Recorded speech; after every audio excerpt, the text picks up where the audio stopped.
Office Wife.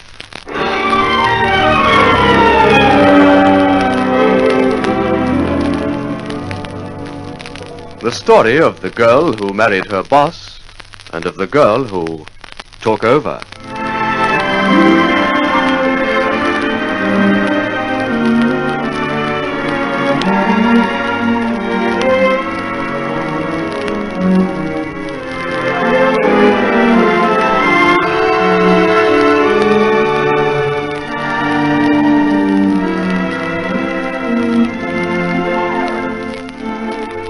Here is Jeff Pilgrim to commence another chapter of Office Wife.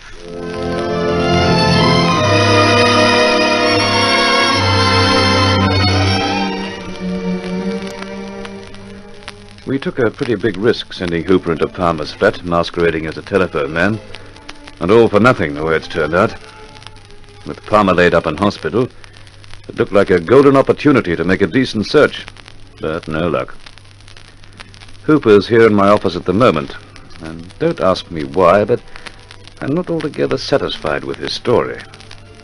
I said to Benny Puller when we were cooking the skein up that there was a fair element of risk. We'd look jolly silly if Hooper was diddling us over that infernal diary. Look here, Hooper. You absolutely certain you didn't overlook anywhere he could have conceivably hidden it? I'm telling you, I turned the place upside down. Could it have been tucked up in the stuffing of a chair, or glued under a table, or disguised as something else and left lying about? What about the ceiling? Is there a trapdoor near the ceiling anywhere? There was no trapdoor, and if there had been, I'd have taken a look inside. Hanged if I know. If you don't think I made a decent search, shove the boiler suit on and go to his flat yourself. But I wouldn't guarantee you'd get past that caretaker the second time. If you had something valuable you wanted to hide, what would you do? Take a safe deposit box? Not me. You can get court orders to look inside safe deposits. Well, what would you do? I'd wrap it up well and post it to myself, post-restant, under a phony name. Every so often, I'd collect it and post it off somewhere else. And if this customer Palmer's as shrewd as I take him for, you'll find he's done something just like that. All right. I'll tell Mr. Puller we've been wasting our time. Don't let me keep you. Will I still get the 50? Of course you do. See you later. And that's just what I did with it, Pilgrim. Posted it off to myself. That tenant dame, she's no fool. But even she didn't think of that. I can see her now, walking in the door of Palmer's flat. And me with the diary in my hand. What are you doing here, Hooper? I could say the same to you. You better come in. Why didn't the caretaker come up with you? He told me the telephone man would let me in. Where is he? That's me. What's that in your hand? You found my diary. Where was it, Hooper? That's mine. It's mine, I tell you. Let me have it. Now, Mrs. Tennant. Weren't you taught not to snatch? You've no right to be in this flat. Have you? Not that I care a hoot. I've found what I came for. So I leave you to it. It's all yours. You're going to give it to Jeff Pilgrim? That's the general idea. Pilgrim or Benny Puller. You know what it means, don't you? Hattie Palmer will get 5 or 6 years, and I'll get... Well, I might get off, but I'd have to be lucky. Listen, honey. What happens to you and Hattie Palmer is one of the things I'm not even interested in. From where I sit, whatever happens to the pair of you, you've asked for. You're a fool. How do you make that out? You could get anything. For that little Morocco book, you could ask almost anything and get it. Money, Hooper. Real money. Who from? Harry Palmer, of course. Thousands. Where would Palmer be getting that kind of money? From Tressida Bendigo and Company, of course. Just reach into the till and help himself, maybe? Oh, I said you were a fool, and so you are. Marcy is going to marry a man. And as soon as he's out of hospital, she's going to ease old Percy Fleming out and put Palmer in as general manager. He'll be able to do just what he likes, don't you understand? And to keep himself in the clear, he'd let you name your own figure. I wonder. Why do I listen to you, Mrs. Tennant? Because you're interested.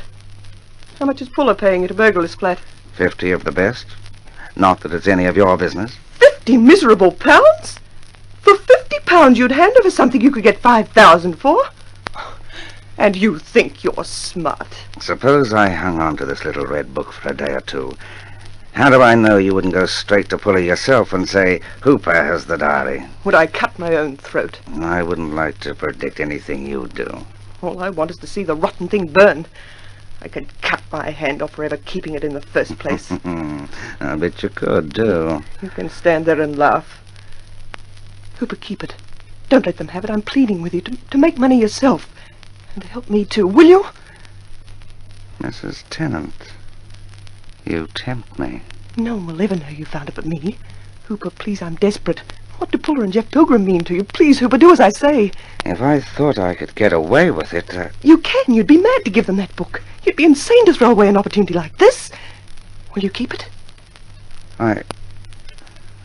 I'll think about it.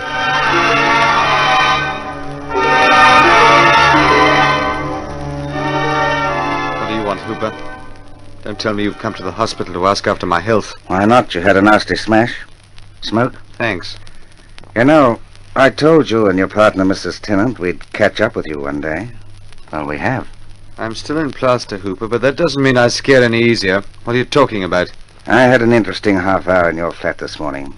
Mrs. Tennant walked in, too. You mean you were in my flat alone? Mm-hmm. I was paid to be. I found it, Palmer. I don't believe you. It's bound in red Morocco leather with an A embossed in the top right-hand corner in gold. It had a good hiding place. It only showed up by luck. What are you going to do? That depends on you, old son. I was supposed to hand it over, you know, to Pilgrim or Benny Puller. But I thought we might be able to make a deal. What sort of a deal? What sort would you think? Blackmail, eh? First Millie Moffat, then Angela Tennant, and now you. Don't tell me you're going to cry. What are your prospects with Jeff Pilgrim's wife? What's that to... We're being married as soon as possible. That's better. What about Tressida Bendigo and company? I'm taking over as soon as I get back on my feet. Okay. I'll be patient for a week or two. As far as I can make out, once you get this diary back, you're in the clear. A Tennant woman would like to hang you on a hook, but she can't till she sees her journal go up in smoke. From now on, it's up to you. And me. Right? It looks like it. Oh, for Pete's sake, aren't there anything but blackmailers in the world? Oh, you sound hurt.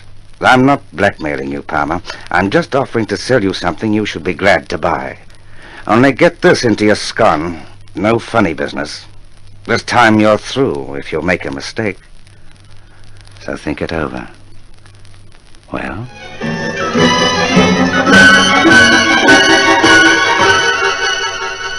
Jeff, something simply must be done. I couldn't agree with you more, Miss Bendigo. But what? Marcia has already been to Percy Fleming and told him she's putting Palmer in charge. And the more I think of it, the less I like it. We're well off, Jeff. Tressida Bendigo and Company is a wealthy firm. Why, if Palmer were to put his mind to it, he could ruin us. Well, I'm not going to argue with Marcia anymore. I'm not going to approach her on the subject again. Not after the scene at the hospital. I do wish you would. No. I've been over and over the ground with Marcia about Harry Palmer. Only to be told each time that I'm a crook trying to blame the man, to get back in her good books and save my own face. But, my dear boy, you know what's at the bottom of it, don't you? She wants to marry Palmer, obviously. It's my belief if you dropped the Bronson girl, you could get Marcia back. I don't want her back. Not like this. How I wish you could persuade Marcia to throw Palmer out. Even if there were no reconciliation, you could come back to the firm and take charge. Jeff, we both need someone we can rely on. I don't want to be rude, Miss Bendigo, but this is a fine time to decide you can rely on me. You've plenty of reason to be hard. I admit it's been a terrible business. Why have you come round to this way of thinking? Why was I the villain until just recently? Where you're concerned, I mean. I thought I'd explained it all to you, Jeff. The night Tressida died, all my doubts and fears crystallized. Are you sure you've no doubts left now? None whatever? None whatever. So that only leaves Marcia. Well, I'm sorry, but my mind's made up. I'm doing well with Puller. Much better than I did with Bendigo's. And frankly, I don't much feel like lifting a finger. Please, Jeff, don't be too impatient with me. I know you must find it hard to forgive us, but please do talk to Marcia just once more before it's too late. Well... Oh, hang it, Miss Bendigo. It goes so much against the grain. But if there's any chance of undoing all the harm, won't you? For me? Do you think she'd listen? Take her out in your car one evening and make her listen. Oh, very well, then. But if she persists in sticking to Palmer this time, I'm finished with her for good. Where is she now? Hate to have to tell you, Jeff, but she's at the hospital with Harry Palmer. She would be. I'll talk to her just once more. And if she doesn't come to her senses, I want a divorce at once. I'll get evidence for her somehow. Do you want to marry Stella Bronson, Jeff? When I think of Marcia with that other rotter, yes, I do. If you're fond of Stella, why does it worry you to think of Marcia with Harry Palmer? You're still in love with her, aren't you? No, I'm not. Come on, own up. You don't have to hide anything from me. You think of Marcia morning, noon, and night, don't you? Yes, Miss Bendigo, I do.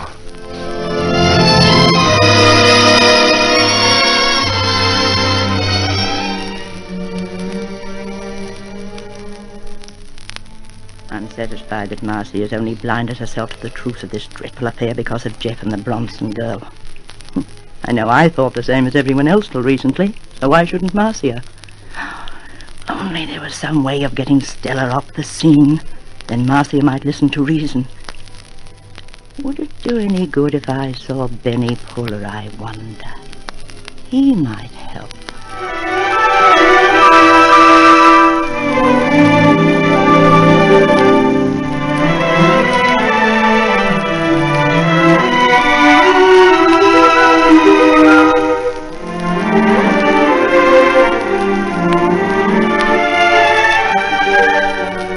We invite you to listen to further episodes of Office Wife, written by L.J. Hardy, a Donovan Joyce production.